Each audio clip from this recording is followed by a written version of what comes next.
Hello everyone, welcome to another Rick's Picks. Today I'm going to be doing my review of the Teenage Mutant Ninja Turtle figure Alopex from the current line of Turtle comic books. So what I'm going to do is I'm going to take a look at her in packaging, then I'm going to take a look at the figure and her accessories, and then I'm going to give you my thoughts on her. And just remember, if you do like this video, go ahead and take a peek at my Teenage Mutant Ninja Turtles playlist and hit that like, share, and subscribe button. They're all small clicks for you, but it really helps this channel grow. So without any further ado, let's get to the review.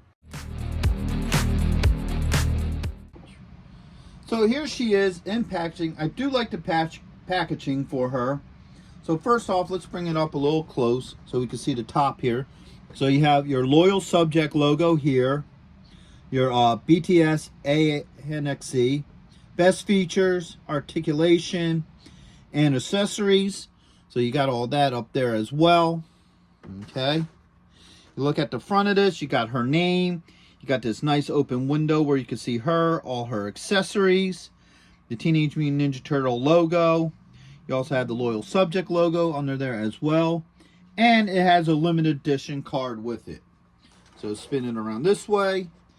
You get the Turtle logo. You get this beautiful art. I love this art. Straight from the comic books. We can see it. There we go. So I like that. That looks really cool. Alright. And now you got her spin this way. You get this nice picture of the figure. Teenage Mutant Ninja Turtles. A little bit about the comics. Her name. A little bit about the figure. And you got your legal underneath. And you get this picture. Oops. Dang light. There we go. We get this picture right here. So you get the Turtle logo. You got another nice piece of comic book art. I really do like that. And then you get, once again, best features, articulation, and assortments. Alright.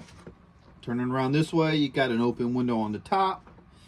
And then underneath, you got your SKU and legal. So with all that being said, let's open her up and see what she's about. If you're going to be in the Philadelphia area from September 7th and 8th, then you got to check out RetroCon 2024 at the Philadelphia Expo Center. They have lots of great tables and vendors selling all sorts of retro action figures and collectibles. Plus, they have guests, arcade games, contests, panels, and much, much more. In honor of 40 years of Transformers, they will have a 40-year anniversary display stand that you could take pictures with. Special guests will be including Anson Williams, who played Potsy in Happy Days, Don Moss, who played Ralph from Happy Days and also played Eric from Dungeons & Dragons, the cartoon. Actor Lee Majors will also be there, best known for playing the $6 Million Man and the Fall Guy. He was also in Ash vs. the Evil Dead and The Night the Reindeer Died. So not only do they have the $6 Million Man, but they also have Lindsay Wagner, the Bionic Woman. Greetings, Starfighter. Lance Guest will also be appearing, best known as starring in the movie The Last Starfighter, and also appearing in both Halloween 2 and Jaws the Revenge. And right next to him will also be Catherine Mary Stewart, best known for The Last Starfighter and also known for Night of the Comet and Weekend at Bernie's. Voice actor Michael Bell will also be there, known for being the voice of Duke, Prowl, and other iconic 80s characters. So next we have Townsend Coleman, best known for being the voice actor for the original Michelangelo, also the Tick, and in Transformers Animated. The tag team wrestling sensation, the Nasty Boys, will also be there. And after RetroCon, head on over to Arnold's where you can see the rock band Cybernetic Spree. Hurry up and get your tickets now because they sell out quick. So here she is out of packaging. She's a really cool looking figure. I like the overall look to her. Now one thing about these figures is they don't have holes in the bottom of their feet for pegs. So I ended up using like a waist stand for her. So with that being said, let's give her the rotation. All right. I love the detail to the cape and stuff. I think that looks really neat.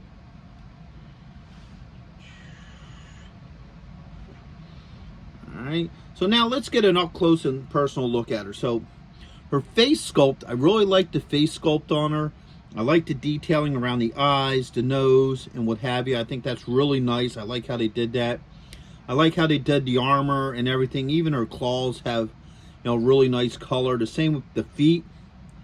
All right, so I like all that. She has the tail as well. So with all that being said, let's start going into her points of articulation. So the head does move. All right, no issues with that. She has a shoulder joint with a bicep swivel, an elbow joint, and she does have a wrist joint. All right, get those arms up. She has a joint right under here, underneath the breasts. So she does move. Let's try to move her without my hands being in the way. She also has a joint right here, right, I guess you could call it the pelvic section. It's a little tight. Here, let me get her off the stand. See if we could get that to turn. Yeah, it is there, but it doesn't turn very well. You can get some movement in there, but when you have it turned, you get these little gaps in here, as you can see right there. So I wouldn't be moving that too much just because it just doesn't look right. You'll have those big gaps. Her tail also moves pretty easily. No issues with that. She has a thigh joint with a swivel. She does have a knee joint, and she kind of has an ankle joint. It's there, but it doesn't do much moving. All right, like you could maybe side swivel it, like that, but that's pretty much as much movement as you get in the ankles.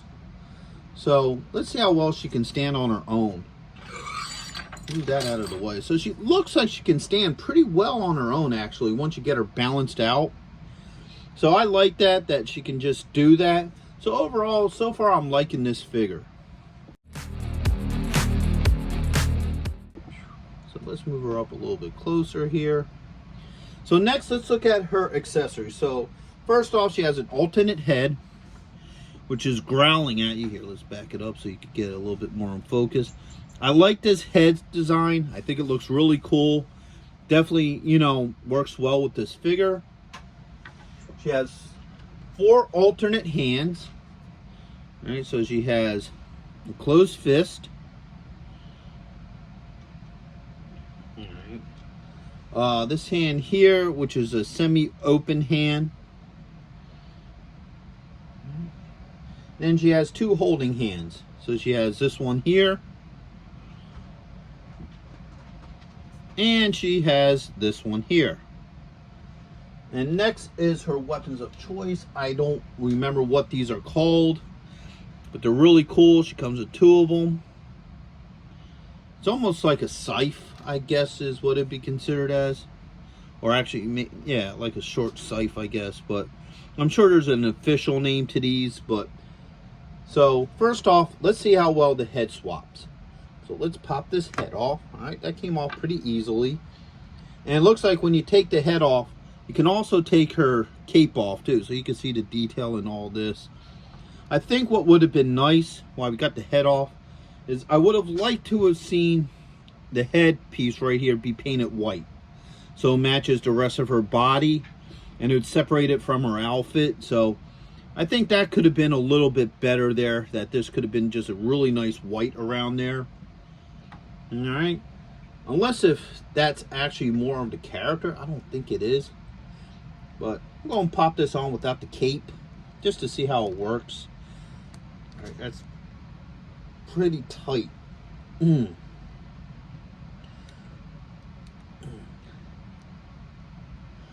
right, its head doesn't want to go on. Oh, there it goes. Okay, it's on. All right, so it took a little bit of work, but the head is on. All right, head is on.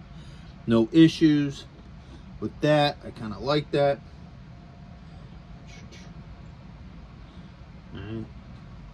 So now, the other thing I notice is when I have her standing, I can also have her balanced off of the tail too, which is really nice. So, You know, if you're not using a stand, that could be probably another way you can have her stand, is have her balance off of the tail, just like this. All right, so let's see how well these hands swap out. All right, that hand came off pretty easily. Pop that one in. Now do this one. All right, pop that. Wait a minute, where's the other carry hand? Here it is. All right, so the hands swap out pretty well. Don't have any issues with the hands. Now let's try them with her weapons. All right, so that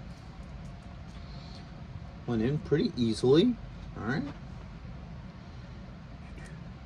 and that went in pretty easily. So the weapons go in and out of her hands very easily. I don't have any issues with them. So overall, it just seems like everything works really well with this figure. So overall, I really do like this figure. I think she looks really cool. I like that she can stand on her own. The joints aren't super loose. You don't need to use hot water to get them to move, nor are they jiggling around, so I like that as well. Her overall look looks really good. Her head, it took a little bit of work to pop off the head, but once I got it off and put a new one on, it was fine. I didn't have any issues. The hands swap out really easily. All her accessories seem to go on and off of her pretty well. I like the fact that the cape can actually come off. The only issues I might have with her is the paint. Underneath her neck, they just kept it a blue. I think it would have looked really nice if they would have painted around her neck a white, because it is her fur, and it would separate it from her outfit. So I would have liked to have seen that be a little bit better. But other than that, overall, I think she's a great looking figure. She would definitely go well with the rest of your turtle collection. So with that being said, I hope you did like this video. If you did, go ahead and check out my Teenage Mutant Ninja Turtle playlist and hit that like, share, and subscribe. They're all small clicks for you, but it really helps this channel grow. So until the next one, late.